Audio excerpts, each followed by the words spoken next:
Howdy everyone out there in Twitch land, I am Mokog, and welcome to another episode of the General's Tent. I'm here with my buddy Function. We finally revived him from the land of Chicago. And yep, I am back at it. And we are here to bring you a little bit of Hex news and comment. I'm sure some of our more in-tuned members of the community may already know some of the great stuff going on, but we had a lot of cool stuff drop in the last couple weeks while we were transitioning and moving, so I think it might be a good idea to go over some of it again. Yeah, there's definitely some pretty sweet news and definitely some good developments and stuff, and there's a lot of really great stuff on the horizon, so, you know, we got a little bit to talk about. Yeah, so let's take a quick gander at some of the great stuff that's going on here. Let me get this pulled up. Bam. So Hex has been doing some really cool stuff lately. We'll go ahead and start back. So one of the biggest things they've done recently is they decided, since they've hit a year since the Kickstarter came out, we're all getting sleeves. So many sleeves. What is it? It's gonna. Do we have a picture of it? I don't know if I've even looked at it. I have the picture up here. So. Oh, it's the birthday cake. Yep, it's the birthday cake. So here's the funny part. There's actually, I've worked in food service before, so this actually has. It's like you could have this cake made if you had the topper. So yeah. Not just like out of fondant. So like this type of cake is a dress cake, and what they'll do is they normally would take like a Barbie and they'd stick the Barbie in there and they'd have the cake be the dress. In this case, they now have like cards and champions, and they have Princess Corey as the topper. It's cool. I'd like to see Cake Boss make this cake. Yeah. Oh my god, they should have Cake Boss make this cake. Yeah, that'd be pretty rad to have a Corey oh my god, if I had the money, I would have this delivered to Gen Con. Oh that'd my be cool. Goodness, that would be so amazing. But so the fun part that they're doing with this is, aside from showing us a fun picture that they had their artist pull up, when the next patch comes in, everyone who's in the patch, so everyone who's in the beta, is going to get a free set of sleeves to celebrate the Kickstarter. So this means that we want to give away as many beta keys as possible when that patch hits, so that we can all get the cool, nifty, celebratory sleeves and use that as a one-up as you start coming across some of the others in the MMO side of the game when it starts up and going. Yeah, I mean, getting your little exclusive in early, it doesn't affect gameplay, so it's not like other people are missing out on anything. But it's always fun to have, like the "you were here first" kind of thing. And yeah, they're fun. What actually, on that note, have you been using any particular sleeve more than any other when you draft or when you play? I tend to not use them in draft, but what I find that I use in common games is I use the alternate art Windborne sleeves the most. Okay. Yeah. Just I have the what is it, the Lotus sleeve? I really like that one. Yeah. I think that's Lotus the one that I use the beautiful most. Sleeve. Yeah. But they're bringing out some new stuff, and that's actually one of their biggest news pieces. They're bringing out Shattered Destiny. Yeah, so set 2. I'm kind of surprised at how many people were surprised by this news, because Corey, I mean, maybe it wasn't public that every time he was saying it, but many of the times he was saying it, it was public knowledge, is that, yeah, they were probably going to release set 2 before the end of beta, and, it just needed to come out at some point. This is not new news in that sense that they were planning to release it pretty soon, but now it is news that they kind of have a date and a set time when they're going to try to. We'll see how close they are to actually delivering on that date, but yeah, it's definitely pretty exciting. When I saw this come up, I had a big mix of emotions, and it was one of those, I saw it come up on my Twitter. I had missed because the nuances are there about set 2. They mention it more in conversations than they have on most of the publications that they've actually done.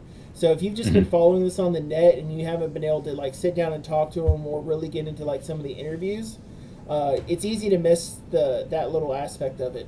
So when I saw this come up, I'm like, Shattered Destiny, cool, a brand new set. I wonder how many cards are going to be in the set. What new things are we going to see in the set? How are we going to draft the set? And then I started thinking about it, and I'm like, wait, people are going to start flipping their shit about this set because PvE's not yet. But wait, what if PvE's going to be coming really soon? And then I started getting excited for PvE again.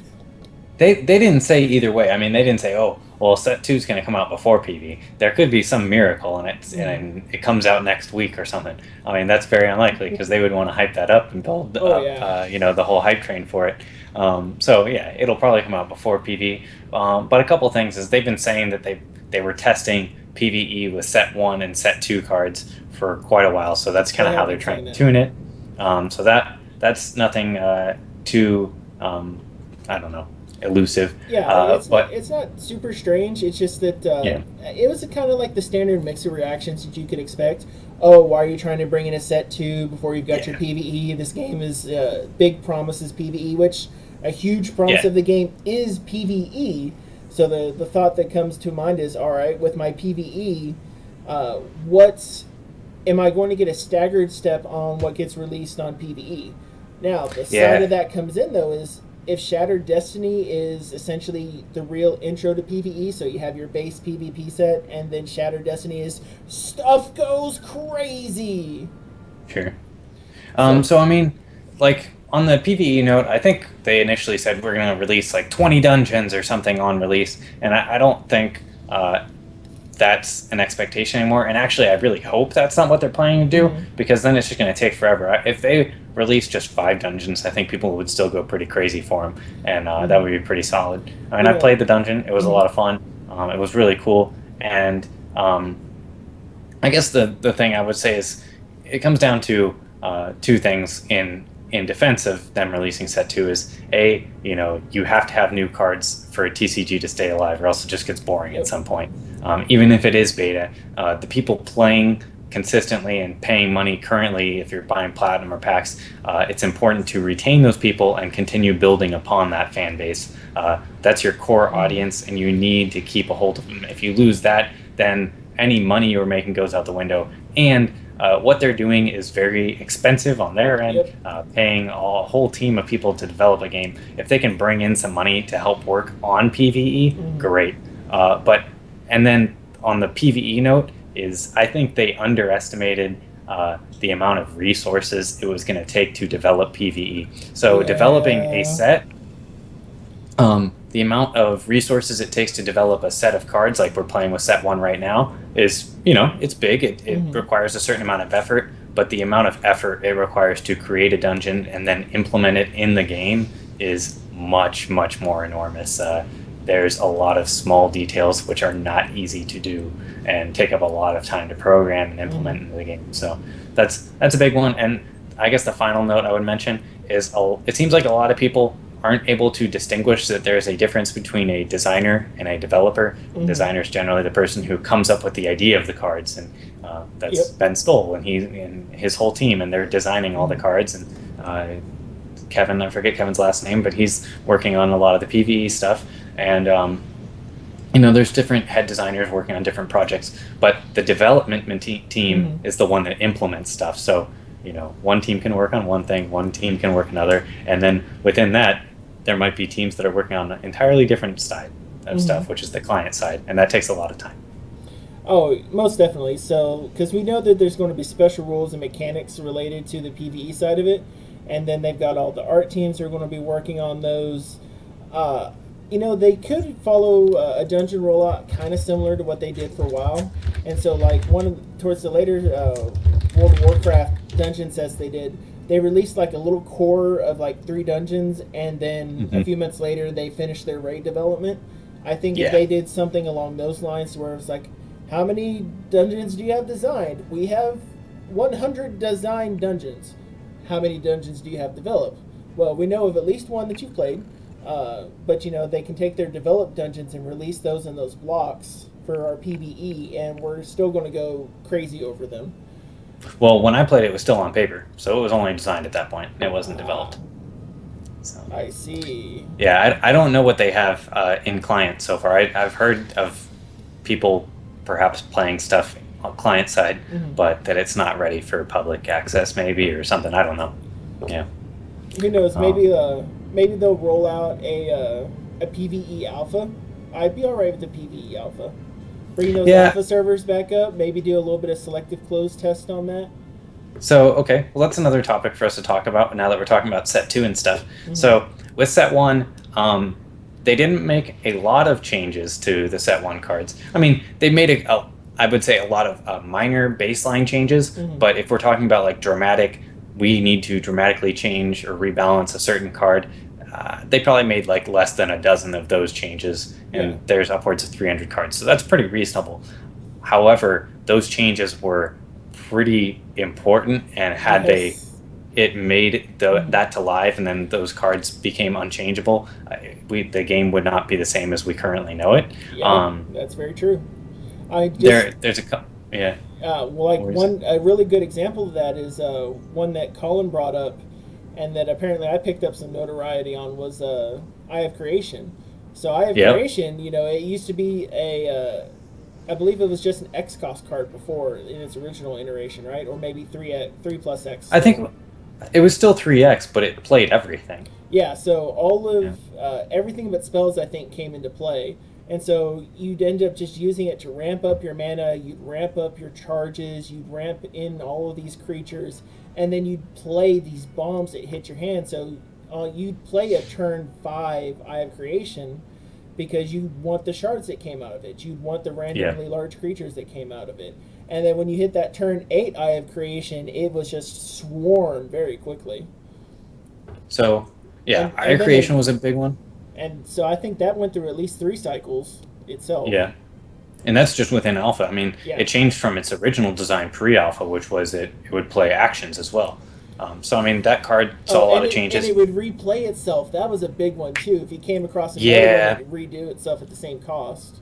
If I had to guess, they probably would have left that in because it was a cool effect and something that was new. And they probably just had a hard time getting it to work within the game. That's kind of one of the difficulties of doing a paper TCG rather than a digital one. Is with paper you can just write it down and boom, it works. With digital, you actually have to make sure it works in the client, and that's a lot more work than just writing it down on paper. So I think that's kind of one of their drawbacks. Is there's some mechanics it looks like they're having a hard time with. Like there was that I think there was like a Sphinx or something they spoiled at one point. It was called like Alabaster Sphinx, I think, and it would take cards out of the graveyard, but if your opponent guessed what card you were going to take, then they got it instead. And I mean, that card was supposed to be in set 1, and it's not. And same with General Stand. General Stand's not in there. So, I mean, there's obviously some mechanics that they had a hard time implementing, and so that got pushed back, and I think that's kind of why that part got removed from mine. But what I was getting at is for set 1 versus set 2 in the testing process is like escalation was... There's no doubt about it. Escalation was overpowered during alpha at the very first couple of weeks, and a lot of people were playing that Demented Demolisher Goblin deck and then using escalation with it. Yeah, and I really liked Demolisher. I thought it was a really fun card, and it still might end up becoming a playable card again. Right now, I would say it's not like tier 1 anymore, but it was tier 1 at a point, and it was really fun building decks around it. When they nerfed escalation, they nerfed that along with it, and I think they kind of caught themselves in a trap maybe where they weren't seeing the forest for the trees, or however that saying goes. Is escalation needed to be changed, and after changing that, it would have been fine. But that they changed the goblin first, I think, wasn't really necessary. Maybe they were testing already set 2 cards, and they realized there was a glaring issue between those, which is also important. But so what I'm concerned about with set 2 is they're not going to have that public test, because there were definitely cards that got through that internally they weren't done tuning yet. Maybe they still had them on their radar, but I know for a fact there's 1 or 2 cards that weren't on their radar until the public had made it clear that they were an issue. Well, and that's the benefit of mass public testing too, though. I really don't want them to do public tests, though. Like, me personally, I think it's important for them to have retain as much information about set 2 and use it as a marketing tool, and able to build up that hype train, and so they're able to sell a lot of packs and get people excited for it. Is that if they do a public test, then everybody already knows what the cards are before they come out, and they've already played with them. They're not as excited to open up and crack a bunch of packs. If they did an internal test where they just brought like 20 known players in and got them in on that, sure, and I can see them doing that. They've mentioned once or twice they might, but I really, that's kind of one of the things that killed the love of MMOs for me in WoW, was that once everything started hitting the PTR and everything got data mined, you already knew what what you were up for before you got to start playing it. That was a lot of fun. Now, I do think there's a happy medium they can do now, and if they do not a 10,000 or a 1,000 person alpha, but they have a select set of alpha servers between people that they know are so members of the Hex family, of course, because we're all members of the Hex family at this point. But ones that you know, you can get in, have them sign the non-disclosure agreements. You don't have the streaming of the alpha, and what you do is you just have the alpha testing set, where they go, hey, we're doing an alpha test this time. We need put a call out for support. It's an NDA. It's a no stream. It's a no talk about. This is our internal testing click, and you just have it rotate amongst some of the players that are going to be good, because they have favorite players. Colin's a favorite player because he's there all the time playing games with them. But you can, by expanding out the team a little bit on your testing side, getting those NDAs and having those good enforcements for personalities, people, players, forum goers, moderators, extend it out a little bit on the testing to get some other points of view. And you can help catch those one-offs, especially people who have proven themselves and reported a lot of bugs, who are out there testing and doing and looking at it to help enhance the design. Because you don't want to make it out there for someone who wants to only get in and test for the sake of learning what the best card is, not saying anything about that card, and then building the jank deck that wins a tournament. That's the problem with public testing. But if he gets selective, you say, hey, start it like another program, like the apprentice program. You call it the tester program. You come in, you get through their filters. You have to apply, get in, show that you're going to do it, sign your NDAs, special stuff, promise not to do any of the craziness. Lockbox, bam. I think that would be a good idea. On that same note, and towards what I was saying with the marketing tool, that can even work towards it, is what Wizards of the Coast I know was doing for a while was they had for what is it, the spoiler season, you might call it. They would spoil every single card to the people who were getting to spoil stuff. So say they were going to let say I was going to let you have a spoiler Mokog. I would say this is your spoiler, but here's the entire set, and you would know every single card. Eventually that backfired a little bit on them, and somebody just leaked the entire set a month before it came out. So they stopped doing that, I think, or they changed the way they did it. There's definitely a way to internally do the set 2 testing. There's a good way to do it. So and I'll give a really good example of where it was positive and negative for another game, Magi Nation. So Magi Nation allowed you to go through and to do that type of testing. You had to sign an NDA, you had to do all that, and they were able to keep a really good control on the testing that they did. What ended up biting them on the backside is that someone found a really tight combination that was highly consistent, and then they came around and won at Worlds with it. And so I think what you kind of have to do is that you have to make that balancing act. What they found was they had really good players but the test group was too big, and they weren't selective enough for that test group. So, it's important to have really good players, because they're going to be able to make sure it's well-tuned. It's just those players have to be, on board with the team. They can't just be playing for themselves and keeping stuff secret and not actually be trying to test. Or on the flip side, they can't have discovered a huge error in the balance and then just not make that error known, and they just keep that a secret, so that when that set does come out, like you're saying, that all of a sudden they know of this combo, and boom, they just play that, and that might not have existed had they mentioned it during testing. Yeah, so and that's why you got to be selective. I'm sure they've probably thought about this themselves. They probably looked at those 2 cards and were like, we should have caught that, guys. But not even just that, but they've also released some other cool stuff recently. They've gone back and they've started taking a look at their PvE location stuff. And we've got a little bit of that on here that I'll pull up for people to start watching. Yeah, why don't we start talking about some of the other stuff, and you can play that video with some of the locations. The locations were spoiled. You can watch the video, and that's I guess they weren't spoiled. It's just they showed some of the art for them, and that's what we're about to look at. What else was the other news? So set 2 is the big one. The auction house got pushed back another week or so. Hopefully not too much longer, because they really got to get that out quickly, Yeah, because that. they're definitely going to want that in. I could see them Yeah. easily wanting to take another week and maybe releasing it towards the 1st of July. I think Yeah. might be pretty good just to give So themselves the 2 weeks on the dev cycle. yeah, so I mean the thing with the auction house is if there is an issue with it, like if there's some exploit within the system, then of course they got to knock that out and make sure that that doesn't hit live. Mm-hmm. But on the same note, uh, like that's their top priority right now is doing the auction Yep. house. But there's so much other stuff waiting in line right behind that. And we're talking about PvE and all the other Yep. different things. Is that oh man, they gotta crack the whip a little bit and get this out, because not only are these other features waiting on it, but it's pretty important for both them and for the game to have the auction house out pretty soon, Yes. because construction can't really take place without it. Mm-hmm. And I don't know, you want to be Well, able to it's trade your collection away. So, It's actually a really highly defining feature, and that yeah, can't be understated. A yeah, lot of different, you can trade, and one-to-one trading is fantastic, but having the commonplace to where you can get in there, use the same interface over and over again to be able to trade cards, especially that they open it up to platinum and gold, is also very important, so that you can use real money for certain cards and use gold to get PvP cards is very important. I can't understate the importance of that, actually, with the power of rolling on chests now.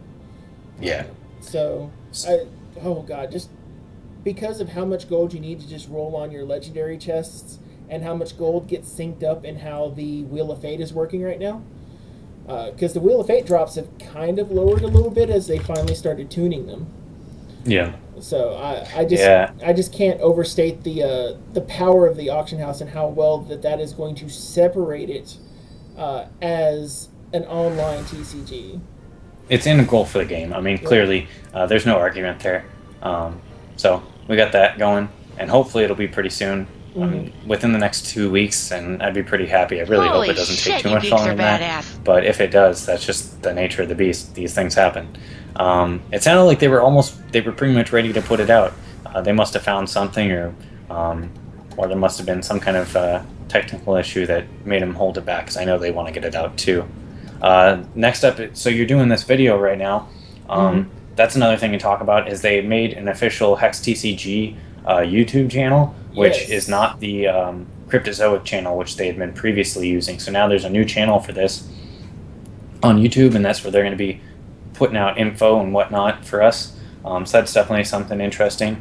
And yeah, that's, I think there was one other thing I was going to say with that, and I don't remember what it is. So Now I know, which by the way, go follow that channel. Last Yeah. I checked, it had under 100 subscribers. Get on there, just go get on there. It's worth going to have that information. Now, one of the other things, and it's not going to be up on the Hex TCG YouTube channel yet because it's probably sitting on GameSpot, is Corey did an interview during E3 and he just downloaded information into this guy. Oh, well, I don't know. I mean, there wasn't a lot of, well, for that guy, there was a lot of information. For us, there wasn't a whole lot. Well, it I wasn't think, a lot of new information, but Yeah. since, we are early adopters, and not only Yeah. are we early adopters, we bought in early adopters, we're well-informed early adopters. A lot This of the is people true. who are even getting into the channel now, and with the exception of some of our brand new people, which, hi, brand new people, welcome to the channel. If you follow, we're going to be giving away stuff soon.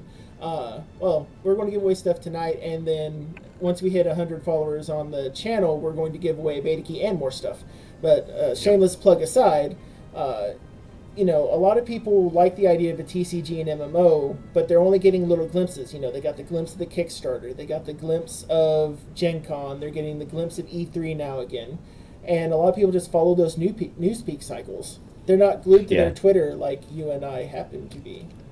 It's good outreach for them. I mean, it's hitting an audience that doesn't normally hear about Hex, so it's obviously good outreach. And the interview was short, and I think Corey seemed like he was pretty tired. He did a lot of interviews. He did something like 30 or 40 interviews while he was at E3. So, I mean, and this was towards the end of the whole week, so that definitely... Yeah, and plus, was the thing. I think another big showing that they might want to take a look at, and I don't know if they have any plans for it yet, aside from Gen Con, a lot of good stuff is going to also be at PAX as well. So hopefully they can maybe get some boots on the ground at PAX, and then oh my god, it'll blow up. Especially if Penny Arcade does another spot. So, well, they are going to Gen Con, which they just mentioned, and I'll say something about that in a second. The other thing I would say about the interview, too, is at the beginning of the interview, they said, like, the interviewer said that he was, like, stepping in for the person that Corey was supposed to interview with, so maybe there was some, like, other stuff that was supposed to happen, and that guy got sick, and it threw him off, because the guy who Corey was talking to seemed... didn't seem prepared for the interview, I guess is what I should say. And then, like, GameSpot's a pretty major outlet. I mean, Corey was talking the whole gamut, like the small guys and the big guys too. Yeah. But GameSpot's pretty major, so you would have thought the interviewer would have been prepped for it. And this guy kind of was. He seemed. He didn't seem clued in, I guess is what I would say. And but, if you take a look, I'll be honest, the spot that they have here that they have posted up, the guy's got a really terrible derp face at the moment. Yeah. But you know, they did a lot of stuff. I mean, he talked a good bit about Shattered Destiny. They released a couple spoilers along with those, in which, oh my god, we can also look at spoilers here next. Yeah. But you know, a couple big things. So like a list of most impressive games. MMO Huts has most anticipated. So lots of really good segments. But I'm going to start looking at spoilers. Yeah.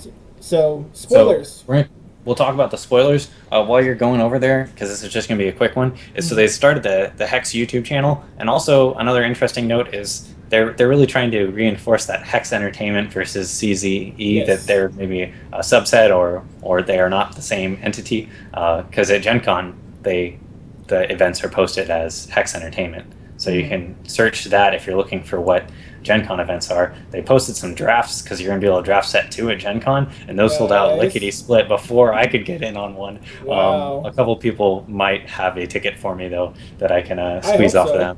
Yeah, so I'll get in somehow. That'll be a lot of fun to talk about when we get back for General Stand. But yeah, in the meantime, let's talk about some of these spoilers. Yeah, I'm just doing a quick look. You know what? I want to start with the Big Daddy. I want to talk about Jankbot, because he is janky and fun. So, Jankbot, we'll see him up here on the screen here in a moment. So Jankbot, he's a 4-cost artifact robot for 5/6, but he can only be in your deck if you have 150 more cards in the deck. And if it's in a draft or sealed, you have to have at least 60 or more cards in the draft. But when he attacks, you play 3 cards from your deck at random. And I just think that is hilarious. And I love the flavor where they go, we want to make something just for funsies. Well, this could... You say that. I say that. There's a way to make him work. We just don't there's have definitely a way to make him work. And I love cards like this. I mean, he's... Okay, so on the funsies part, I agree 100% with you. This is a real fun card. I would like a format where just, like, you have to have Jankbot in your deck. That would be a really fun format. Man, call it Attack of Titans. Yeah. Oh, there you go. You could come up with some really fun name for it. So, sorry. That's on the fun side, right? But, I mean, this could see competitive play. Before I get into that, I want to say I love the art on it. The art on this card is great. Like, it's like a lighthouse come to life, and he's got all kinds of parts of other, like, sea, like boats and windmills and stuff. It's beautiful foil and extended art. Which, by the way, I want my foil and extended art, Corey. Sorry. I just had to say that. That's true. That's another feature that we're waiting on.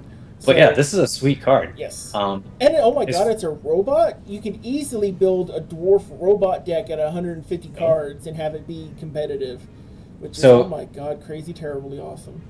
The other thing that I really like with this, and that they did with it, and that kind of highlights a little bit of the digital aspect, is that for limited events, for draft and sealed, you only need 60 cards. Now, that's still pretty tough to execute. You're using almost every single card you drafted. You're probably not using about like 7 cards or so in order to achieve that. But that's really cool. I like that it works in both formats. Hypothetically, you could draft this and play it. You don't need 150 cards in draft. And what I like about it from the digital aspect is the game will be able to enforce that rule. The game will make sure that you have the 60 cards. So you don't need to like, oh crap, I only included 59 cards in my deck. I can't use them if you went to some like live event or something. No, the game will make sure that you do things, I would assume.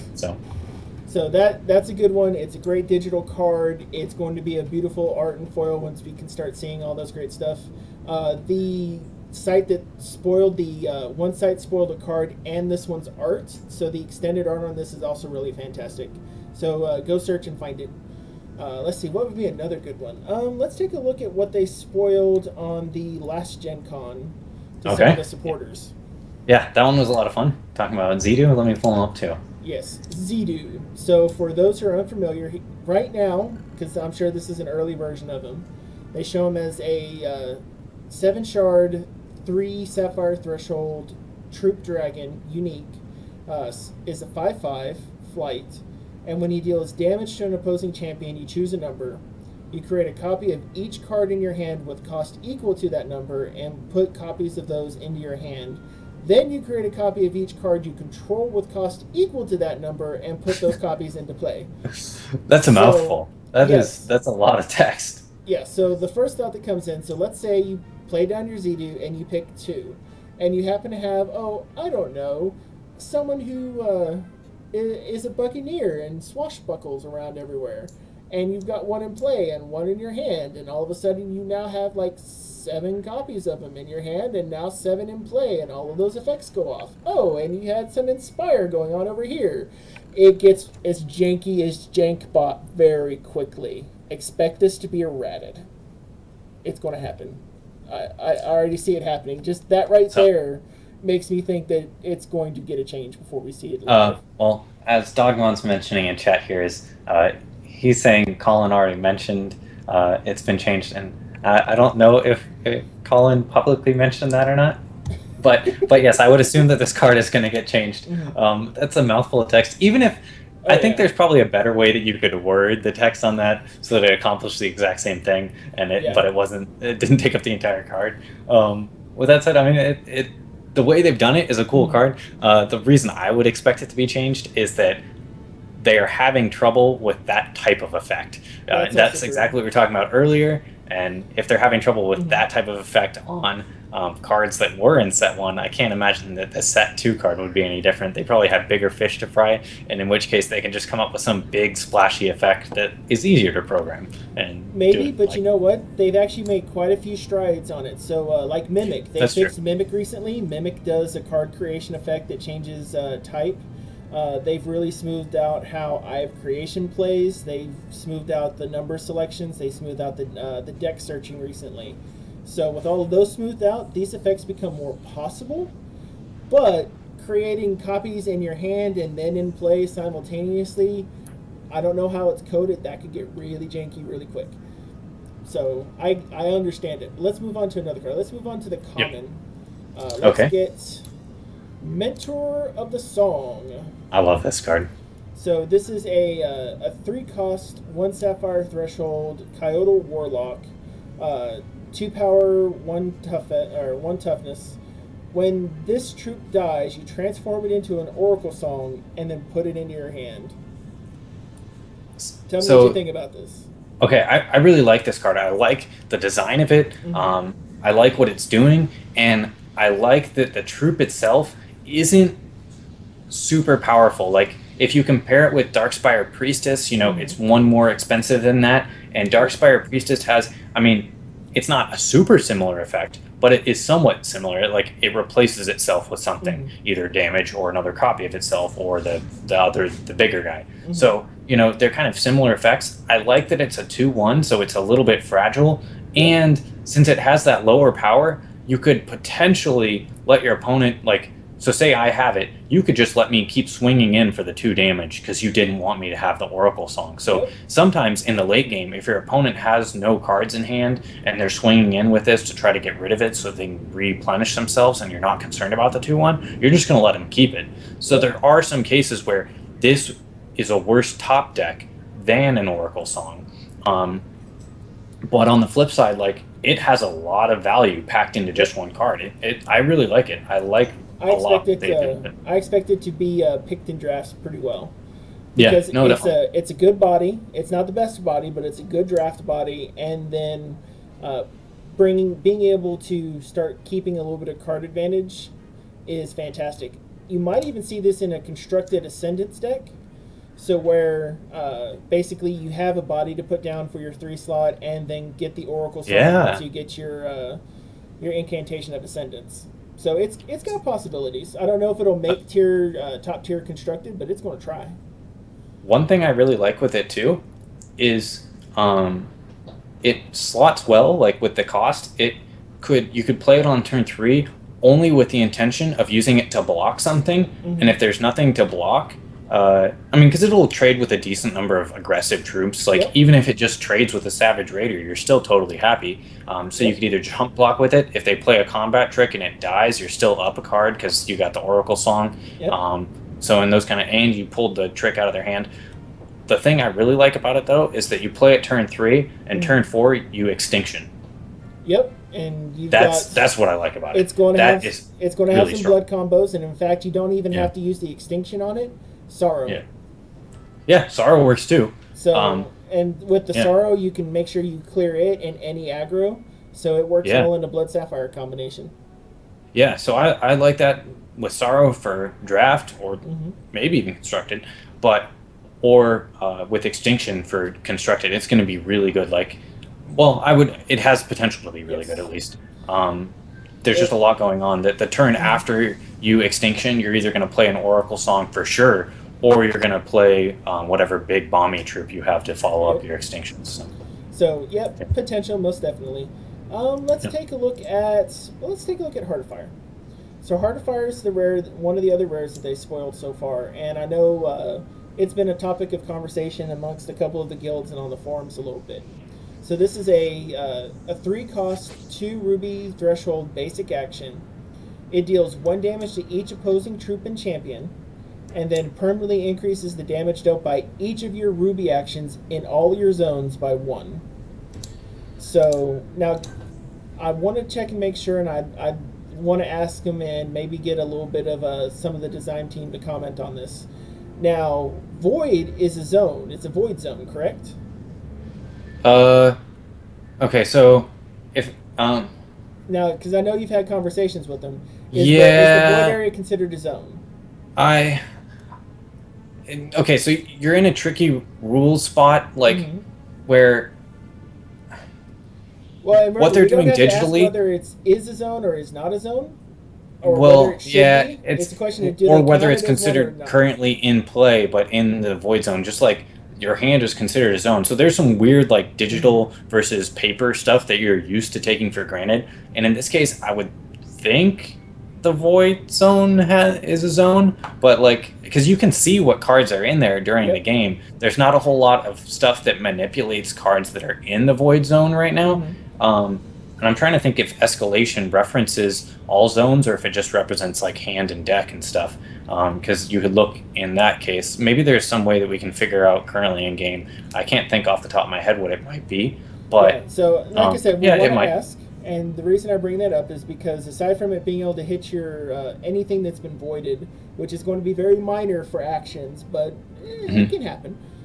So by the thing that I like about Heart of Fire, and I do like this card, it's a little slow, and I think it's going to be more PvE awesome than PvP awesome.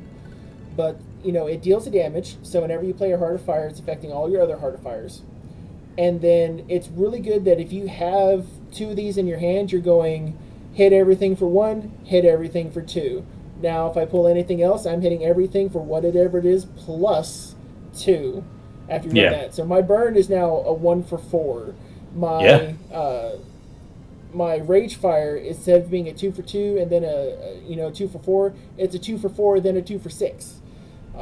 It puts that efficiency on there, and I think it's another cog in the burn wheel that's going to be amazing. Yeah, it definitely is solid for burn. Like if you're just playing straight linear burn with no troops and you're trying to blow them up, that's pretty solid. It's also pretty good with Chimes of the Zodiac, I would think.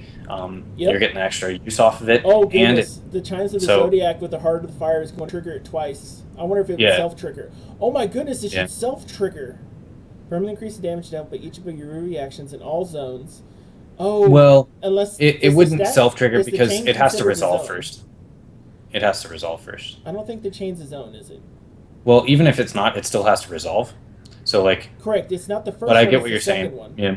So the second one goes on to the chain. If the chain is considered a zone, So the first Heart of Fire triggers, and then the Zodiac trigger should be affected by the first Heart of Fire.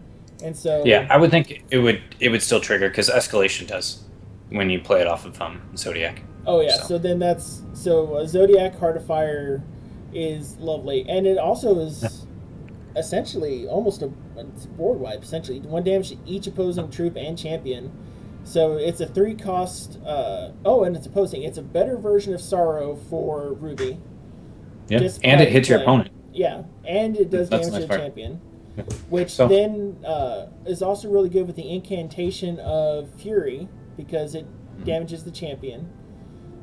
Yeah, I like it. so yeah, there's a lot going on for it. Fun. It's a good card. Yeah. And then, last but not least, we have the Royal Valkyr. Okay. So you want to cover what this would one? you say about this? Well, You want me to? Okay, go ahead. I'll talk about it. Yeah. Okay. So if we're talking about limited, because this is where I think it might see constructed play. I mean, it has a lot of card advantage involved in just one card, and that's always something you like to see in constructed. And we know that we're going to start seeing some kind of more threshold fixing soon enough. Mm-hmm. So that might be another thing. And really, by the time you play 6 resources, if this is a card in your deck, really having that threshold isn't out of the question. It's actually a lot easier to hit 3 different colors than people might acknowledge or realize. So it's pretty powerful for 6. For limited, I would say you should compare it. Maybe the closest thing is either Squirrel Titan or Rockcaster. Rockcaster is 1 less expensive. Mm-hmm. Squirrel Titan's the same cost. And this guy also has flight, so he has the evasion on top of it. He's a little weaker than the Squirrel Titan. That one's a 4/4. The Rockcaster's a 3/2. So this one kind of goes in between there. And in this case, I would say he's probably better than both of those. Yeah, the flight is. I think so. And the just the what it does. You know where I see this sitting in constructed? Mm-hmm. Triumvirate decks. Yep. Because it's got all of the threshold for playing a triumvirate, and it's the card you play right before you probably go off, I think. The one that you put in to make sure that you get your damage in. Because it's deal 3 damage to target troop or champion, so you're doing some removal and you're getting a card off of it. If you were to play Midnight Shepherd, it's also very good with that because you're going to have the threshold no matter what. So you just get it you could probably play it in the 5-shard decks then too. Because Midnight Shepherd plus Lixil, and then the Royal Valkyr. You can also see it on some. You'll probably see it in constructed inspiration decks as well. Just because that 6 cost allows you to get so many fantastic inspirations off. Actually, every inspire. Yeah. So the other thing I would say with it too is the one drawback maybe for limited is I think I would say it's pretty easy to execute that. I've been playing a lot of 3-color decks in limited. That's something we were going to talk about a little later. Oh, yeah. But with this, the one thing I don't like about that, as easy as I say it is to play 3 colors, is that this forces you to play those 3 colors. It's not that you're saying, oh, well, I want to play this, this, and this, and they happen all mesh towards the end of the draft. So if you take this early and you're really intent on playing it, well, you're going to have to play those 3 colors. Like, for me, when I'm drafting 3-color decks, I just happen to pick up 2 murders back to back in pack 3, and I already had something else that I kind of liked, maybe in blood, and so I ended up playing blood as another color or something like that. You just happen to be playing 3 colors is usually what causes me to. It's not that I was planning to; it's just a coincidence. And with this card, you have to start planning around it, or you have to have already been planning for it, and then you get it late in the draft, and it becomes pretty good. Now, that being said, these 3 colors are good combos in draft because you think Sapphire has got tempo and draw, Diamond has got removal and counter, and then Ruby's got aggro and burn. So and removal, yeah. So all of them, those are not bad draft colors. It does force you, but 3 out of 5 is still greater than 50%. And 6 for a 3/4 isn't great. You could get a Cloud Titan for 1 cheaper. That's a 4/4. But you could also play that Stoneclaw Gargoyle. That one's 5 for a 3/3. So I mean, this isn't too far from being on curve. I wouldn't say it's on curve. Honestly, for playing 6, you want something with a powerful effect, and that's where the threshold requirement comes in. Then you're talking about a powerful thing. If you're not getting that, the card is definitely pretty lackluster. Most Okay. definitely. It'll be fun to mimic in the future. Yeah. So, all So right, that's our we five got cards. yeah. Let's see.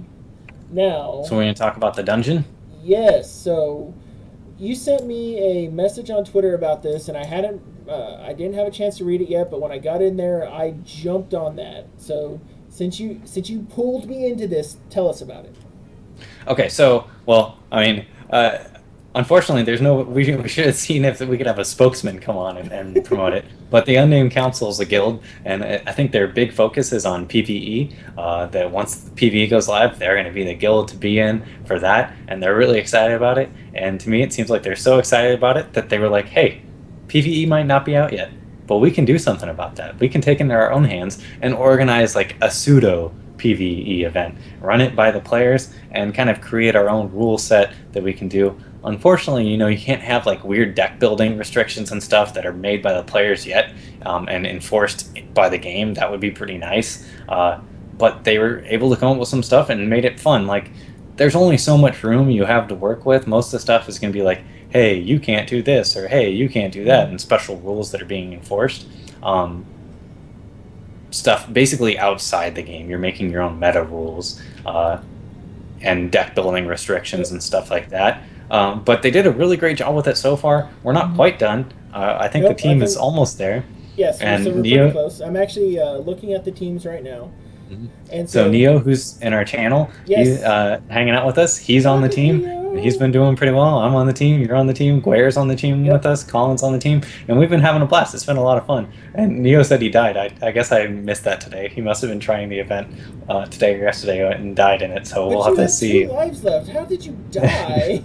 Yeah. uh, Well, this last stage is this tough. last stage is Um, definitely tough. So, so I'm I'll be honest. I've been a slacker on this one, more or less. Y'all were able to finish 3 stages over this past weekend before I even had a chance to log on.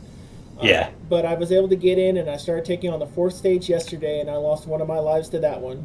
It Okay. was close game. I won't divulge it because we got 5 teams who are going to be taking on these challenges.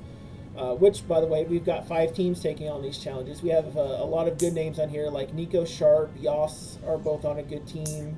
Uh, Barkham, Flying. Yeah. Flying Meat Chip is on here. Yep. Flipperon is on here. I've seen Shazam around as well. Then we've got our all-star streamer team wannabe. At least we're in stage 4 and trying to rock it out.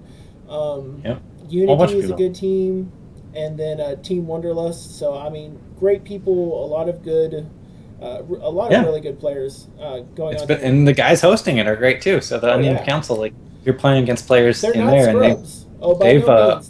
They've got their no, deck building down. They know exactly what yeah, they've done. They've sourced it. Really great yeah. execution. And if and I take video of the stuff that they were having us do because the banter back and forth chat wise has been fantastic. Yeah. Yeah, no, it's been a lot of fun. So we can't spoil too many details of like the nitty gritty stuff of what we're playing against and what the rules are or anything like that. They want to keep that secret so other people can enjoy it after we have, because this is kind of like their testing process for doing it. Yes. Um, but we can talk probably about what decks we're playing. Yeah, so I can Or pull up. I'll pull up my dungeon deck, as I like to call okay. it. So So every player was required to pick a champion, and you can change your deck from round to round and all that stuff, and you gain experience, and you're able to add a couple rares here and there to your deck as you please. But you start out with kind of a lower power deck, and as you progress through the dungeon, you get to power it up a little bit. You're playing Feather. yes, I'm Why playing don't you- Feather Drifting Downriver, Yeah. and so I thought, we're probably going to need some sort of counter deck of some sort. So I'm like, let's go ahead and build Flight Counter. It's straightforward. It's pretty hardy. You don't need a huge amount of rares to pull it off.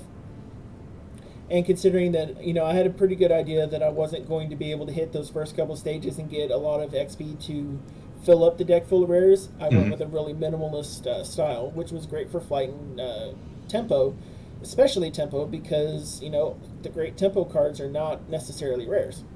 So, I love running 4 Buccaneers. I'm loving my counter magics. You got those Mirror Knights in there too. Yep, I got Mirror Knights in Yeah. here now. That's since my teammates represented and got me some extra experience. Also, Yeah. even running the Kraken. So, like, my initial rares is I was running Incantation of Ascendance and the Kraken.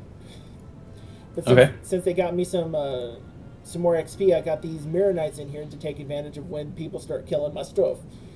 Yeah, those will put in work. So yeah, I've been doing all right in the thing. I think I've won 2 or 3 times, so I got some bonus XP for every time you win, and doing all right. And my back hurts a little bit, you know. But Yeah, anyways, you're definitely carrying I this had to one. throw that out there. Well, and But it's one of those. I'll pull an anecdote. So they can have a lot of really great and interesting rules on there, but sometimes for this final stage they've got some self-imposed rules that you really need to make sure that you take care of and pay attention to. One, because if you violate them, it's an automatic match loss, and two, the other side of it is that it really increases the challenge, and if you don't have enough lives, you're not going to be able to build around for your second attempt on the deck. Yeah. And so I ended up facing one of their blood decks, and I'm only going to call it a blood deck, and it was running powerful cards. In my run through, I was facing down 4 different legendary cards simultaneously, and I was not a happy camper by turn 4. Yeah. That's so it was, but we, in that one, even though it ended up in a match loss, I learned everything that deck could do, and I've reasoned out what the other rules were that weren't necessarily made known to me, because the rules don't just affect the players; it also affects the DM who's running it. Yeah, they have some of their own rules they're playing by. It's a bummer you missed out on Saturday, because we were all in Mumble chatting, and the other guys wanted to be there. They got blown out pretty hard. Like the DM top decked very hard against both Calling and Guerre twice, and that was nasty. And I kind of lucked out. That first deck was really rough. You really can't help top decks, because when they happen, they're really terrible. When they happen, and which, by the way, expected on dungeons, because it's going to happen. Yeah. Every once in a while, when we're going to be running a dungeon, you need to get used to you're just going to die. Why? Because you're going to get removal, slam dunk bomb, and it's going to make Urnaz look like nothing when it happens in an actual dungeon. The thing I like about dungeons once Cryptozoic puts them in is, I mean, this is just ideas of mine, off the top of the head and stuff, is I can only imagine that they're going to have some dungeons where basically the DM or the computer starts with set cards in their hand. And that's something that they're not able to do yet when you're running it by the players. So having set cards in your hand would be great, like that would, or in the computer's hand, because then you're going to kind of always have the same thematic thing, and maybe it could have like 3 set cards and 4 random ones or something like that. It could control what cards it draws every turn. It could, the really evil thing, if they wanted to make a horrible dungeon that just always push your face in, was that it would draw a card from the deck as if it got to top deck whatever it wanted. So basically, like, it manipulated what card it was going to draw based on what the current board state was. That would be so evil. Ooh, aside from it basically got a evil, tutor every turn. That would be pretty really hard to do. Yeah. That's for AI that's hard to programming, put in really for AI, so the AI to know what card it needs, unless it's a really straightforward deck. Yeah, that's also a good point. But that would be pretty evil. On the AI we have presently for PvP AI is not really terrible if it's just a standard playing cards AI. So certain decks like the Feather Drifting Downriver deck that the AI has access to is a really straightforward deck. You don't have to have much knowledge, you don't have to have a huge amount of intelligence to play the deck, because the deck just rolls. You get your card to play it down, you get your card to play it down. And so it's really good at winning with that one. You want to, if you're testing your decks on the AI, make sure you play until you get to the Sapphire deck, because if you can't beat that Sapphire deck, you don't want to be running the Proving Grounds with that deck. Yeah. So I've been running, we talked about your deck. Neo's in here saying he was playing a Ruby Diamond Inspire, and that was doing really well for him. I was playing a Running Deer deck, so that's the champion that gives you some life, and really it just buys you some extra time to maybe draw what you needed to actually win in this situation, which is really what it's in there for.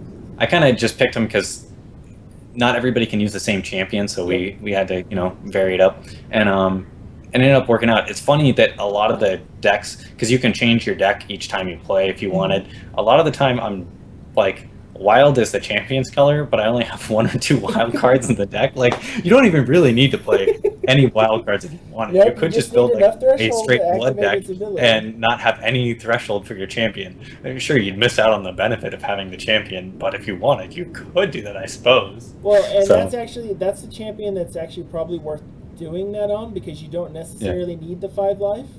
But yeah, you can yeah. just, include 4 shards of fate and a wild shard in there, and then you'll be fine. It still access it. Sure, that's what I was thinking too. But yeah, it's been a lot of fun so far, and I gotta say, hats off to Unnamed Cancel. Yes. There's a lot of moving parts in organizing this, and they're able to accommodate multiple teams at the same time. Like the level of organization and preparation they put into this is pretty impressive. Like I hate to say it, um, I don't want anybody to think of me as a huge jerk for saying it, but my going into it, I did not anticipate it to be very fun or very well executed, and they blew my expectations out of the water. It has been way more fun, and they really pulled it off well. So that expectation that I had going in, maybe I was just setting the bar low and hoping for the best. Well, But and let's be honest. So there's 2 sides that you can take into what they've tried doing. So the Unnamed Council, if you think about it like this, that saying, you know what, I am so tired of waiting for PvE, I'm going to do it myself. And most people who say that generally are not able to execute well. But what the Unnamed Council said was, we're probably, and I can't say this for sure, but this is what I bet they were thinking. They're like, you know what, we really have been thinking about PvE, and we want to do PvE events with our group. How would we do PvE events and make our guild happy because we're a PvE guild? And they're like, so they're brewing, they're thinking up stuff, they're probably tossing ideas back and around. They're like, you know what? If we were going to design a dungeon, how would we design a dungeon without graphics? And they just went right at it. So like, okay, well, you would design it like you design an adventure. You design your decks. Your decks is your encounter, and then we've got your dialogue. We're working on this, and we'll get a few little set things here, and it's like preparing D&D adventures. And you can prep the planning prep on that an hour, 3 hours. You toss it around committee for a little bit, and you get something kind of cool. And you can tell they've at least done that much here. And then they've started tweaking it and making it better and working on it, and they're still working on all of that. So if you're not a part of a guild yet, hit up the Unnamed Council. Especially if you're going to be a big fan of PvE, because if we don't have PvE for another 4 months, Unnamed Council is going to be doing stuff. Yeah, they're being proactive about stuff. And the last thing I would say on this is, we're on Twitter, obviously, but you should follow them on Twitter. They made a Twitter account. Yes. Well, actually, they've had a Twitter account for a while, I think, but they were especially promoting that, hey, if you want to be part of this dungeon thing, try to follow us on Twitter, because we'll put some announcements out that, hey, this is what we're planning and stuff. And those announcements helped a lot in, keeping the players in tune with, hey, this is what we're doing today, this is what we're doing tomorrow, stuff like that. And just little anecdotes from the games themselves of, Function was dastardly defeated, or he did really well this match. Like, they were really good about, just kind of talking about what was happening and getting people hyped up about it. So that was a lot of fun. And they, the other part is that player interaction, I think, may also earn you extra XP if you win. I can't guarantee that yet, but the more fun you have with them, the more fun you have. And because, like, they were, they put in the line that they were having there, it'll be like, no, the Kyoto, you have disturbed the spirits, and as such, I shall defeat you. Yeah. The more RP you do, the more corny you are, which is why we're going to have no video of that, because it was very terrible. Okay, so moving on to pretty much our last couple topics, our little short snippets. Yes. As we're going to talk about drafting, I just had a couple anecdotes, and then you were going to talk about maybe stat tracking, which is definitely something I encourage. Why don't you start off with that? All right, so we'll shift this thing back around. So one of the things that you may have heard before is that if you don't track it, it's very hard to improve at it, because you don't know where you're at and you don't know where you've been. And so since I know going in, I was a drafting noob. I knew how to build decks. I knew the basics. I did my research on my cost curves and all the like.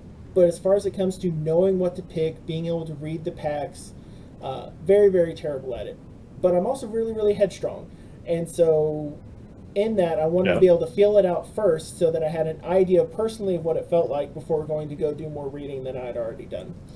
And so I'm like, okay, but I also want to keep track of, because I need to know, I want a play set of everything for the first set. I want, I want to see what's the most valuable way to do it. I want to be able to help people who are just coming into the game know how to get that complete set cheaper than just laying out a grand in cards. Now, granted, if you want to go lay out a grand in platinum, you're more than welcome to, and Hex will love you. But if you don't have a grand to put in, you need to know the best way to get the cards that you can want, use, and trade faster.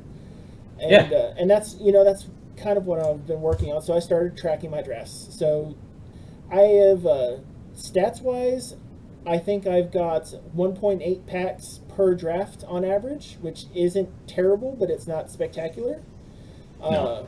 But the other things the data tells me is actually really fun. So there are some drafts where I have a really good outlier where I may get to the second round in a draft, and I also ended up getting like 8 different rares. Because that's, if you look at that, I ended up pulling 8 rares from the draft, so my 3 guaranteed from my pack opening plus 5. And that's technically, if you cracked all the packs after the end of every round or every draft that you did, that's the same thing as winning.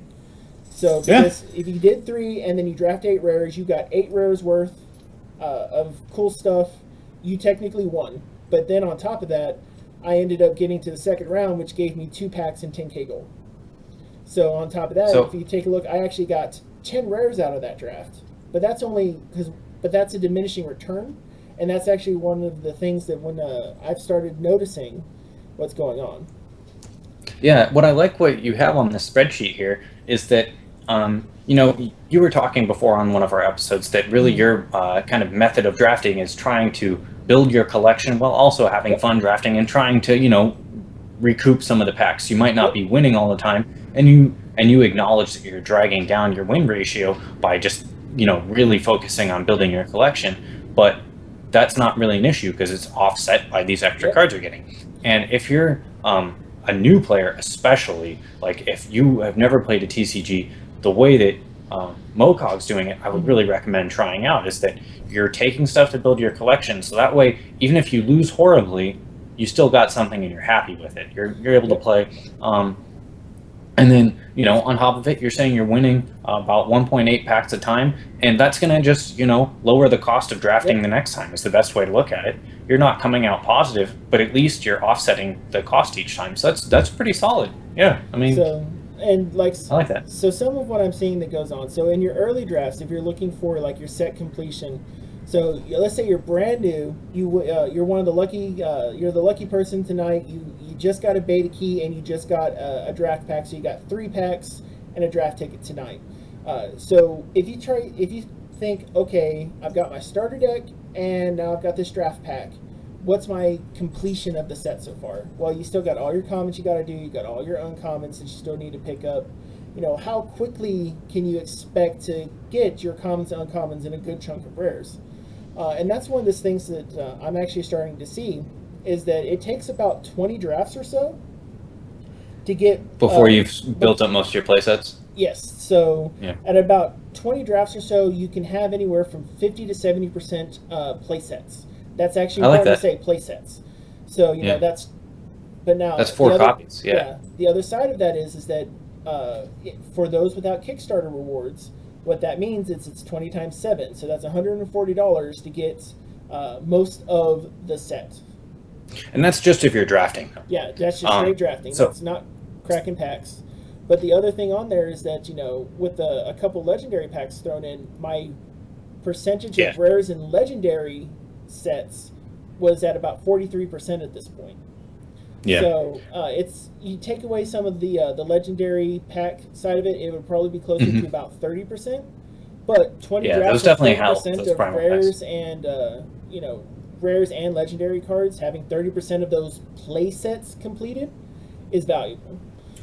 Yeah. So I think what you're saying is having a decent size of set 1, and that's just complete play sets. Like the ones that are incomplete aren't even represented on there. That you might still have be very close to having a play set of a card, and it's not represented. So maybe you have almost all of your Vampire Kings, but you're still missing 1. So just because you didn't have a complete play set doesn't mean that you didn't have even 1 or 2 copies. And if you're saying the $140 number, that's just if you're drafting.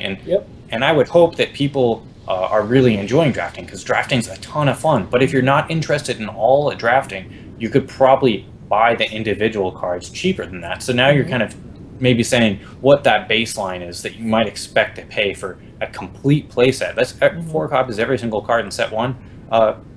Paying $140 doesn't seem too far off. I mean, that's a pretty good price for a complete playset of a TCG and the set. Oh yeah. We'll see how it Especially, falls playsets. once the auction house comes out. Yeah. So, and now the other part to take into account on this is one of the things that you can do while drafting, when this auction house releases, you're not necessarily going to have to pay $7 per draft, because there are a lot of unused packs so far in the game. Corey, when he was at E3, quoted 600,000 packs had been opened in 6 weeks. Now, that's an awful lot of packs, but that's...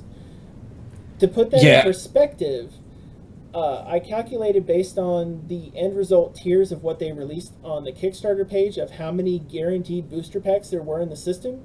There's at least 1.7 million. Holy shit, you geeks are badass. Packs. We're not even a third of the way through, and I don't have all the draft numbers yet.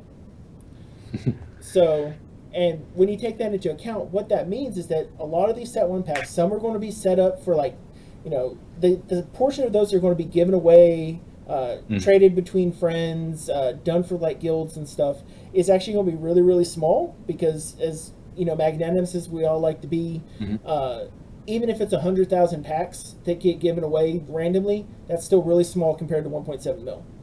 And so you're going to have a huge ton of these flood the auction house as packs, which is good. And so that what it'll probably do is you're going to drop your draft cost to maybe 400, 500 platinum versus 700. Yeah, I saw some people complaining about,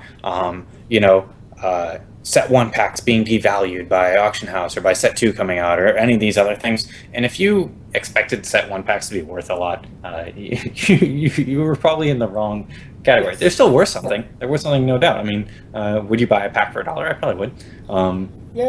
And on that note, so when you're saying that 140 number, that's at MSRP. So I'm guessing set 1 packs are going to be less than that, than MSRP. Of course they are. And so you're going to be able to, that 140 number will come down a little bit. And realism, it's probably closer to 100 or something like that right now. But yeah, I think that's so. Cool. Aside from a little bit of terribleness here, so let's get this lined up. Right about here. So if you take a look, I pulled this on. This is from early in the Kickstarter. We had a lot of different players do a lot of different supports. So I mean, if you take a look at the Squire, Warrior, Captain tiers, a lot of guaranteed boosters, a lot of guaranteed primals, and then there's the VIP we still all haven't been able to get yet. And so when you take a look at just launch amount of boosters available, it's huge. Just huge number of boosters that are going to be out there. And that's just guaranteed. That's not the new snacker backers that we never figured out. That's not all the drafts that have been going on. That's not all the draft winnings that have been occurring. Yeah. That's not, the hundreds of platinum that, Colin's put in to be able to do his huge amount of drafts. Yeah. I love picking on Colin. Thanks for allowing me to pick on you, Colin. Let me stop you real fast. So it looks like there might have been some big news. Is at least Chark was posting on the Hex forums that he said, "Hey guys, I'll provide an update in a few hours. Waiting on a new internal build. It should be done between 7 and 9 PST." So that's in reference to the auction house, which is on this internal build. So maybe the auction house is closer than we're saying. I mean, it might. Anything could still happen. It seemed like in the past it was a last minute thing that caused them to delay it, and another thing could crop up. But yeah, that's that. But back to what you were saying about so many packs being out there and everything, I think there's some extra emphasis on that when we're talking in the case of set 2, is that there were so many packs given out. Cryptozoic got their money. I mean, basically they sold the set 1 packs through Kickstarter. Yes. But when they haven't really gotten revenue since the end of Kickstarter. I've been giving them revenue, damn it. Yeah. People haven't. Yeah, there's no doubt about that. But on the level of releasing a new set, is hopefully set to, and I really hope it does, is able to give them a pretty decent cash infusion, because I'm sure they could really use it right now.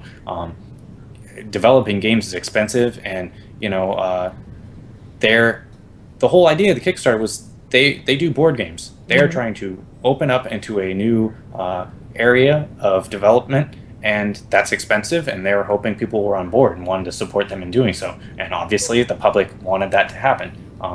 It's still expensive to continue doing it, so they could probably use some extra cash, and hopefully Set 2 is able to help them get some of that cash, as well as keep some of their players that might be getting sick of Set 1 at some point, if that's a factor as well.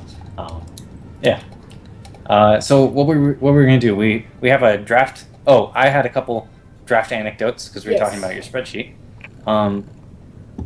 And what were we saying? So in draft, I was mentioning I've been playing a lot of 3-color decks, and I've been pretty successful with them. Usually I'm splashing like a Repel, or I'll splash the Champ, actually, of like I picked up a Volt Cannon and I just want to splash Sapphire so I can put out some robots. Maybe it just works with my deck. Usually the choice to go 3 colors is because it's the right choice for that deck. I'm not saying going 3-color out the gate is the best bet, because you can probably force a certain color, and then pack 2 and 3 will reward you with more cards of that color. That's usually the better way to go. But as the draft kind of grows, as it evolves into your deck, sometimes it's the right choice to go, hey, I do have a lot of powerful cards in this other color that I wasn't planning on playing, and they fit really well with the deck. Maybe I'm trying to think of an example. I can't really think of it right now. Maybe there's an Inspire Troop that just fits in perfectly with what you're trying to do. The Mentalist is a good example. Maybe you have a couple turreted walls and you want to draw a couple extra cards. Well, that would go in there pretty well. Things like that. Maybe you picked up a Living Totem. That's a good example of a card I would splash in there. I've even had a time where I had no Ruby cards, and I splashed a Primal, or Crown of Primals, which I picked up in pack 3, and it was triple Ruby. So when I say splash, that's a little bit more elaborate than I'm saying.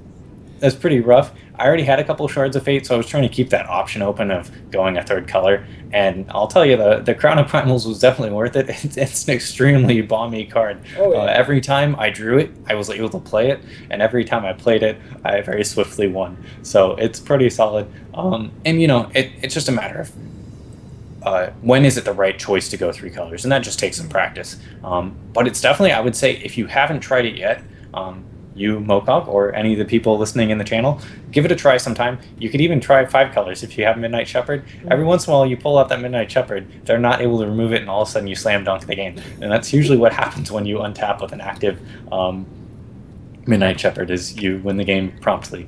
Slam. Yeah. I know anytime Corey Jones pulls it off, we happen to hear about it on Twitter, and we get pictures. So. And speaking of like pulling something off, the other anecdote I had was, oh boy, I had like the worst. I don't know. I think I have this weird thing. Holy shit, the worse my deck is, the more likely I am to win the draft. Because I had probably the worst deck I've ever drafted the other night, and somehow I made it to the finals. And yet there's other times where I have like, I couldn't ask for a better deck, and I get knocked out round 1. Yeah, but, just because your draws are just off. Or I'm not playing properly or anything. Luck is always a factor on the drawing note. And, luck is a part of the game. It's not as huge as some people make it out to be. Getting screwed and flooded and all that kind of stuff, it might happen, but it doesn't, honestly, somebody is like, oh, it needs to be changed. If that's really what you think, I think you're overestimating how often it happens, or you're using that as an excuse to why you're losing, when really the reason you're losing is something else. I lose to it sometimes, and sometimes I genuinely lose because I screwed or flooded. Yeah. But most of the time that I screw or flood and I lose, it's not because I screw or flooded. It's because I made some other choice, either in the cards I chose to include in my deck were too expensive, and I didn't hit 5 resources by turn 5. If that's what you're complaining about, and that's the reason you lost, it's not because you got screwed. It's because you were relying on that. So, but sometimes you live the dream. I keep a lot of 1 resource hands, and so in that case, yeah, sure, you don't hit your 4th resource by turn 4 sometimes, but when you do, you definitely live the dream, and it happens every once in a while. Well, and on 1 resource hands, if you're running 17 resources in your deck, you've got 40 cards, you've pulled your hand of Holy 7. shit, you geeks are badass. You have a really good chance of pooling resources, and if you've built an aggressively costed deck, that makes sense. So part of the learning curve of draft is to make sure that you know when a draft deck needs to keep 1 resource, when it needs to keep 2. Sometimes when you know that because of the stuff that you got that you need to have a 3 resource hand and you need to mulligan down to get it. Or if you're running 3 shards and you know you need Holy shit, you geeks are badass. Little bit of extra to pull it off. You know, that comes with experience, and like experience, you got to make sure that you kind of keep track of what you're building and doing, because if you don't, you're not going to be able to know where you've been and improve. And so that's my draft anecdote, wrapping it back around to spreadsheets. Now, this entire time, we've opened up the raffle. We've shouted it back out on Twitter. We're going to be doing it for a few more moments here, because we're giving away a draft pack. And I think that's its official name. That's at least what I love calling them. So it's 3 booster packs and a draft ticket. So, you know, there's a couple ways you can do that. The most optimum way, your min-maxing way, is to, you know, take 100 platinum, draft once with your 3 packs, and then draft with your draft ticket, and just try to go on from there. Just keep building and rolling, building and rolling, building and rolling. So, we're going to be giving away a draft ticket. We got one. We'll be doing the raffle in a moment or two. You geeks are badass. In the meantime, you want to like roll some chests or something fun like that we can talk about, or we could even crack open a pack and do our pick. Yeah, let's go ahead and crack open a pack. No. Okay. Yeah, we'll let that roll around. So we'll give after the pack is cracked and we do our picks and talk about it, then we're going to close the raffle, and then after the raffle's closed, we're going to draw out who wins and all that good stuff. So, and we'll give a good moment here so that Function can keep up with the video. Yeah, because I'm delayed, so don't spoil it too quick. I'll let you know once I see it. It's usually pretty quick. So once you see it, then I will use that to click and to spoil the rare, which I'll say we've got a rare this time. We don't have a legendary to look at. Yeah. So what was I gonna say? I don't remember. I always forget. All right. So now it's loaded up. You can go ahead and click on the rare and see what we got. All right. Okay, so, you know, taking a look, and I'll leave looking at the rare for last. Now that I've got a little bit more experience drafting, if this was my first pack, first pick, what kind of thing would we want to go with? Okay. So you're saying, what would you take now that you've had some more experience? What do you really like? Now that I've got more experience, and for instance, like Pact of Pain, I've got my playset of Pact of Pain, so it's no longer a super. I can look at it based on its value now. Okay. So, you know, really looking at it, I found certain cards like Righteous Paladin has been really great. Runir Commanders have also been really great for me in the drafts. Furious Taskmasters have not been super for me because I've found that it's a little bit harder to pull together an orc deck that doesn't get screwed as much to how you draw. It makes me feel like I don't have the right removal. I would say in there too is that like just flat out aggro, which he fits into pretty well. He works well with like the 5-drop guy too if you give him speed.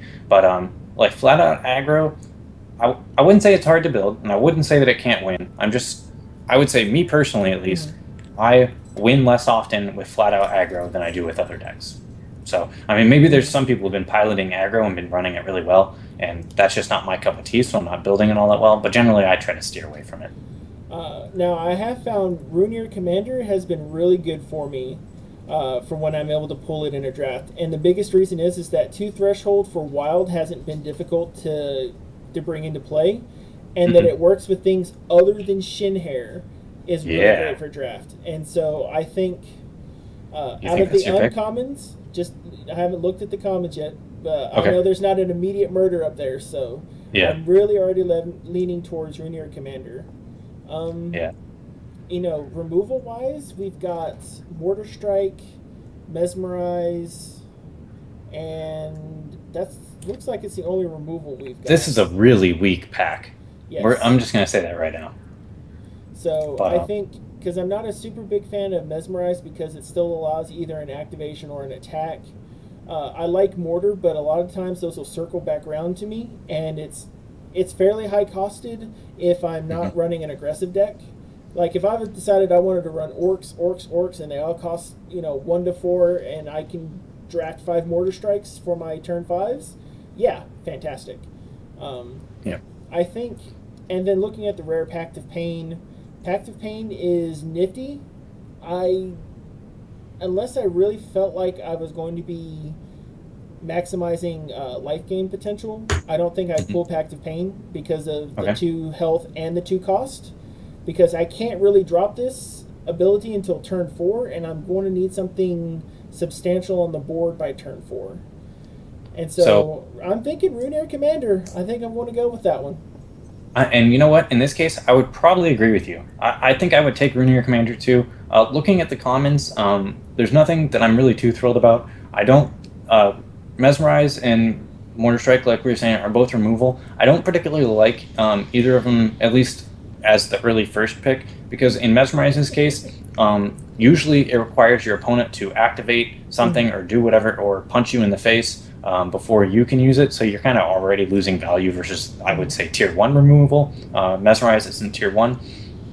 And then in the case of Mortar Strike, is even if you're in Ruby, there's a lot of cases where you just don't end up playing it, and it does go pretty late. So those aren't really considerations for me. Wailing Banshee can be really good. There's definitely a, and actually maybe this is something we can talk about in another episode, is draft archetypes. There's definitely an archetype for Wailing Banshee where it's you're playing a Blood Ruby deck with Wailing Banshees and Gemcraze Berserkers and Incite Fury. Incite Fury, I would say, is a terrible card. Well, not a terrible card, but it's a card I'm not going to play very often. But it's really good with Wailing Banshee and Gemcraze Berserker. Sometimes your opponent just doesn't have the removal or a way of dealing with either of those cards, and they just win on their own. I've definitely lost to that happening, and I've won with that happening.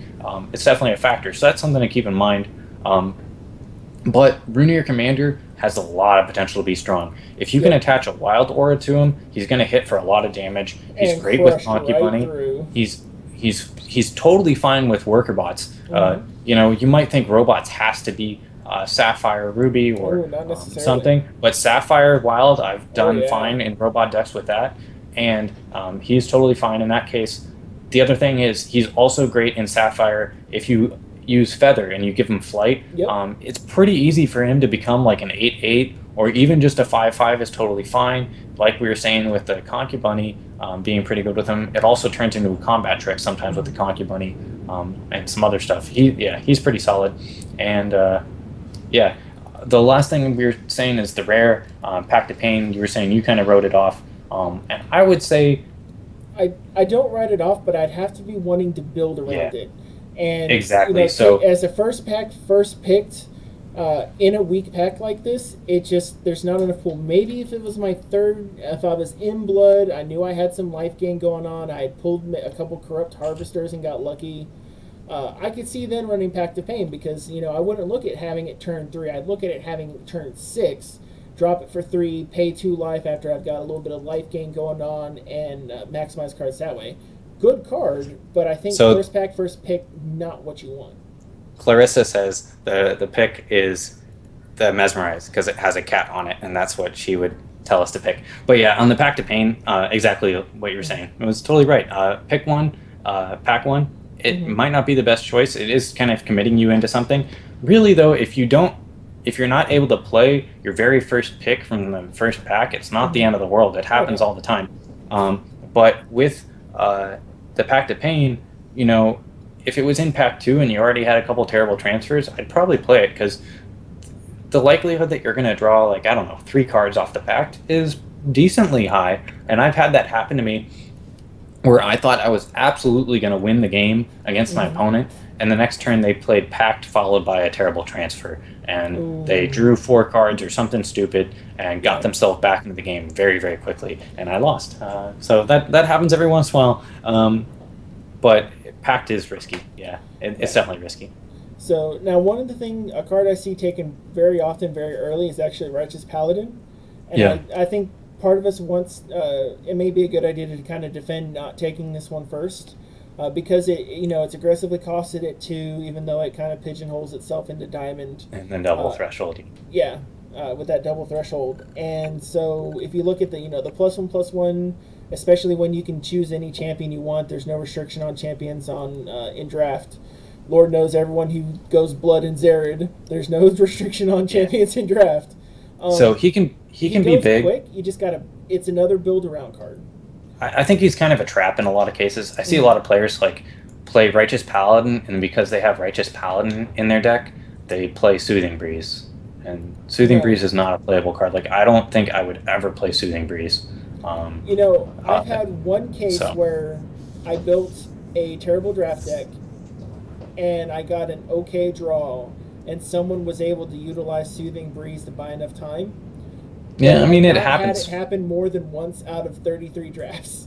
The thing is, it could buy you enough time, or it could give the Righteous Paladin +1/+1, or any number of situations where, that was the right situation for Soothing Breeze. The problem with cards like that is for every situation where that was the card you needed, there's, 50 situations where if you top decked it, you lose. So, yeah.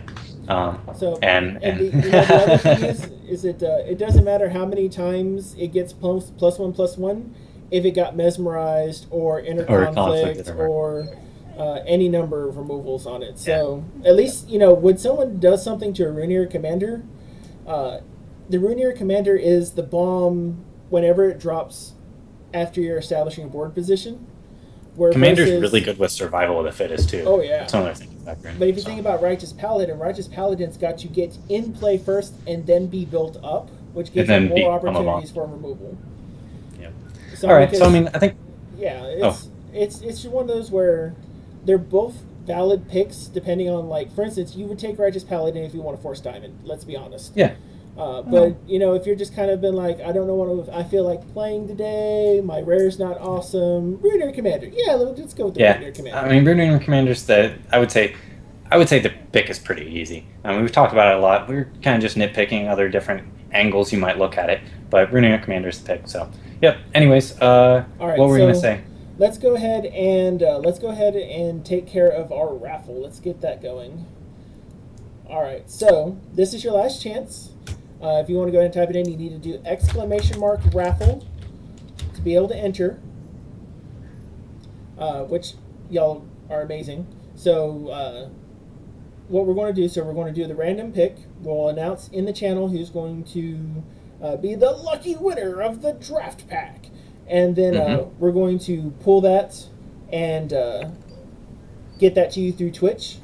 Ideally, I'd like you to also be a subscriber to the channel, as well as any number of wonderful things, mostly because we have a beta key and draft pack giveaway that's going to occur once this channel hits 100 followers, and once the my YouTube channel hits 300 subscribers as well. So we've got a couple more giveaways. So the more people we've got subscribing and following the channels, the more cool stuff we can give away. So do that, and hopefully sooner or later I'll start doing YouTube videos again. But either way, like we always say, the best way to follow either of us is on Twitter. Yes. Definitely follow Mokog on Twitch. I do Twitch every once in a while too, but definitely follow us on Twitter too. I'm at Funktionfails, and Mokog is at HexHunterMokog? Yes, at HexHunterMokog. Yeah. So and that's a good way to stay in tune with us too. But let's see what Kismet has to say about who's getting a draft pack today. Oh man, I'm getting leaked briefly. Holy shit, you geeks are badass. Okay, we're closing it down. Entrance is closed. Okay. So now we're going to do the draw. Oh man. Before I release it, I now know who it is.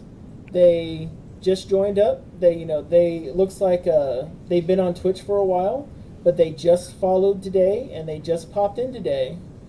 Announced going in chat. Boom! Ashwan Jaguar. Congrats, dude. You have just won a draft pack. Yeah, you gotta have like a Wheel of Fortune, like come on down. Spinning on the chest at the same time. So we will after get that to the you broadcast here in just a few moments.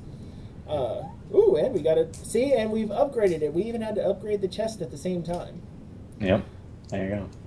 So, after after we're done, that will be getting out to you very quick. we'll message you on Twitch and give you the code for it. So, happy birthday. Yes. Happy birthday. So I think that's about it for the episode, right? Yes. We've got a few chests to roll up on. Again, y'all know that y'all can get a hold of us in any number of fashions. Let's see. Next week we're going to probably be talking about whatever Chark decided to drop in the next couple hours. So that'll be awesome.